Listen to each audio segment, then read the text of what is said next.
அனைவருக்கும் வணக்கம். முதல்ல மன்னிக்கணும். அதாவது தினசரி நம்ம ஒரு வழக்கை பற்றி நம்ம ஒரு வீடியோ போடணும் அப்படின்னு நம்ம முயற்சி செய்தோம். ஆனால் முடியல பணி சுமை காரணமாக.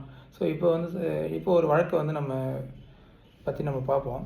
என்னென்னா, சொத்து வழக்கில் இப்போ ஏக்கும் பிக்கும் பிரச்சனை அப்படின்னா, ஏ பியை அப்புறப்படுத்த சொல்லி, ஏவோட இடத்துல பி இருக்கார் அப்படின்னா பியை அப்புறப்படுத்த சொல்லி ஒரு வழக்கு தாக்கல் பண்ணுறாங்க.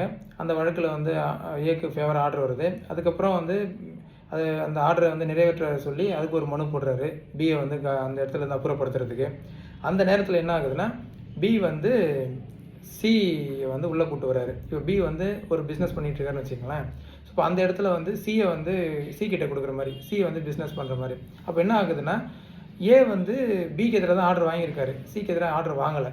அப்போ சியோடைய ரோல் உள்ளே வரும்போது இப்போ அந்த இடத்த காலி பண்ணுறதுக்கு இப்போ பி ஓனரு, அப்போ சி டெம்பரரியாக ஒரு பிஸ்னஸ் பண்ணுறாரு அப்படின்னா, அப்போ என்ன ஆகும்? அப்போ அவர் அந்த இடத்த காலி பண்ண வேண்டிய சுச்சுவேஷனு வரணும். ஆனால் இதில் ஒரு சட்ட சிக்கல் உருவாகும். அப்போ இந்த மாதிரி ஒரு சூழல் வருது அப்படின்னா, அப்போ நம்ம என்ன செய்ய முடியும்? அப்போ அதுக்கான வழி என்ன இருக்குது?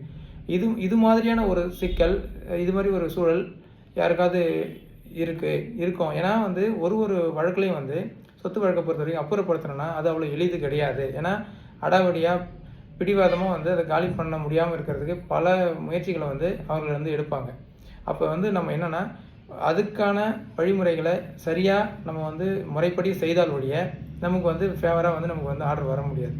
ஏன்னா பல சீனியர்கள் நமக்கு என்ன சொல்கிறாங்கன்னா, ஒரு ஆர்டர் வாங்குறது ஈஸி, ஆனால் அவங்கள அந்த பொசிஷன்லேருந்து அப்புறப்படுத்துறதுங்கிறது அவ்வளோ ஈஸி கிடையாது. அதுக்காக இப்போ சுப்ரீம் கோர்ட் பல முயற்சிகள் எடுத்து அப்போ நிறைவேற்று மனு உடனே அதை நடத்தணும், சீக்கிரமாக அதை முடித்து வைக்கணும்னு சொல்லி பல ஸ்டெப்ஸுகள் எடுத்திருக்காங்க. இருந்தாலும் சட்டத்தில் பல லிபர்ட்டி இருக்கிறதால ரெண்டு தரப்புக்கும் அதை வச்சு இது மாதிரி டிலே பண்ணிக்கிட்டே இருக்காங்க. ஸோ இப்போ இந்த மாதிரி உங்களுக்கு ஏதாவது ஒரு ஸ்பெஷல் சுச்சுவேஷன் இருக்குது, ஏதாவது சிக்கல் இருக்குது அப்படின்னா, அது சம்மந்தமாக ஏதாவது நம்ம டிஸ்கஸ் பண்ணணும் அப்படின்னா கமெண்ட்டில் சொல்லுங்கள். நிச்சயமாக நம்ம அதை பற்றி டிஸ்கஸ் பண்ணுவோம். ஆதரவு கொடுங்க.